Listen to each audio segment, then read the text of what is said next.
સુરત શહેરના સરથાણા વિસ્તારમાં શુભમ કોમ્પ્લેક્સમાં વધુ એક સ્પાની આડમાં ચાલતા ધમધમતા કૂતરખાના પર પોલીસે રેડ પાડી.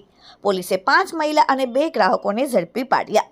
મળતી માહિતી પ્રમાણે સરથાણા પોલીસે બાતમી મળી કે સાવલિયા સર્કલ પાસે આવેલા શુભમ કોમ્પ્લેક્સમાં ફરી સ્પાની આડમાં કૂતરખાનું ચાલુ છે. કોઈ પણ જાતના નામઠામ વિના સ્પાની આડમાં કૂતરખાનું ચલાવવામાં આવી રહ્યું હતું. દેવ અને લકી નામના 2 ઇસમ દ્વારા આ કૂતરખાનું ચલાવવામાં આવી રહ્યું હતું. ગુજરાત અને અન્ય રાજ્યોમાંથી મહિલાઓને લાવીને અહીં દેહ વેપાર કરાવવામાં આવી રહ્યો હતો.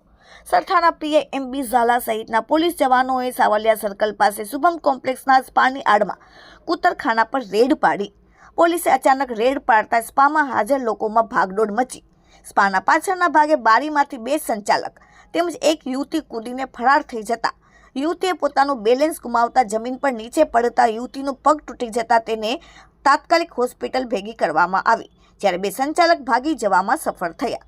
દરોડા પાડીને ઈજાગ્રસ્ત મહિલા સહિત 5 મહિલાને પોલીસે મુક્ત કરાવી.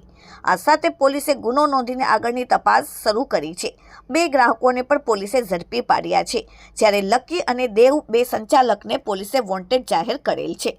ઉલ્લેખનીય છે કે અગાઉ પણ શુભમ કોમ્પ્લેક્સમાં સરથાણા પોલીસ દ્વારા રેડ પાડવામાં આવી હતી 2 વાર અને બંને રેડમાં આવી જ રીતે કૂતરખાનું ચલાવવામાં આવી રહ્યું હતું.